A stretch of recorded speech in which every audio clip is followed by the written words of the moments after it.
ஆபிரகாமுக்கும் ஈசாக்குக்கும் யாக்கோபுக்கும் கொடுப்பேன் என்று நான் ஆணையிட்ட தேசத்தில் உங்களை கொண்டு போய் அதை உங்களுக்கு சுதந்திரமாக கொடுப்பேன், நான் கர்த்தர் என்று அவர்களுக்கு சொல் என்றார். யோசிச்சு பாருங்க, திரும்ப செய்யும் மூலமாக ஜனங்கிட்ட சொல்றாரு. ஆபிரகாமுக்கு சொல்லிருக்கிறேன், ஈசாக்கு சொல்லிருக்கிறேன், யாக்கோபுக்கு சொல்லிருக்கிறேன். எப்படி சொன்னாரு? ஆபிரகாம் எப்படி சொன்னாரு? தரிசனமாகி சொன்னாரு. ஈசாக்கிட்ட எப்படி சொன்னாரு? தரிசனமாகி சொன்னாரு. யாக்கோபுக்கு எப்படி சொன்னாரு? தரிசனமாகி. அப்போ ஒவ்வொரு முறையும் ஆபிரகாமுக்கும் ஈசாக்குக்கும் யாக்கோபுக்கும் காட்சி அளித்த தேவன் ஆபிரகாம்கிட்ட சொல்றாரு, ஈசாக்கிட்ட சொல்றாரு, யாக்கோபுக்கு சொல்றாரு. இப்ப ஜனங்கள் மத்தியில சொல்றாரு. திரும்ப வந்து சொல்லும் போது அவர் அந்த வாக்குத்தத்தத்தை மறக்கவே சொல்லுங்க, என் சந்ததி இவண்ணமா இருக்கும். அல்லேலூயா. அப்ப இங்க சொல்றாரு மோசேட்டு சொல்லும்போது அடுத்த வசனம் பாருங்களேன், 33:1.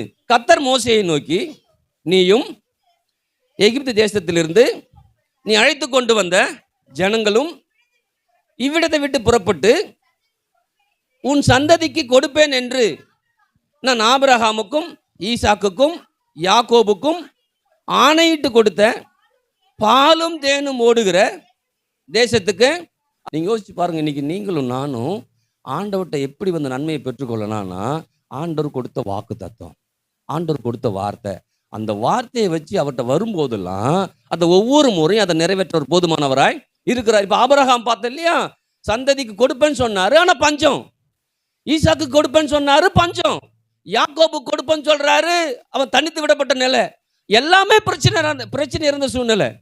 பஞ்சம்னா கடுமையான பஞ்சம். ஆபிரகாம் மரத்துல பஞ்சம் இருக்கிற போது ஈசாக்கு ஒரு பஞ்சம் இருக்குது. ஆனா பஞ்சம் தான் இவன் செழிக்கிறான், பஞ்சம் தான் இவன் ஆசீர்வதிக்கப்படுறான். இன்னைக்கு நீங்க யோசிச்சு பாருங்க, எப்படி ஆசீர்வதிக்கப்படுகிறான்? இவனை ஆசீர்வதிக்கிறது ஒரு தேவன் இருக்கிறார், தேவனுடைய வார்த்தை இருக்குது.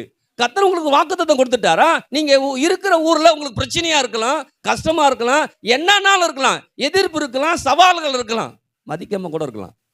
ஆமா, என்னத்த இவங்ககிட்டலாம் என்னத்த இருக்க போகுதுன்னு. ஆனா பாருங்க, கர்த்தர் காமிக்கிறாரு பாருங்க. அல்லேலூயா. அங்க ஆபிரகாம் காட்சி அளித்தாரு, ஈசாக்கிட்ட காட்சி அளித்தாரு, யாக்கோபிட்ட காட்சி அளித்தாரு. இப்ப எங்க மூலமாக மற்றவங்களுக்கு காட்சி அளிக்கிறார், உங்கள் மூலமா காட்சி அளிக்க விரும்புறாரு. விசுவாசிக்கிறீங்களா?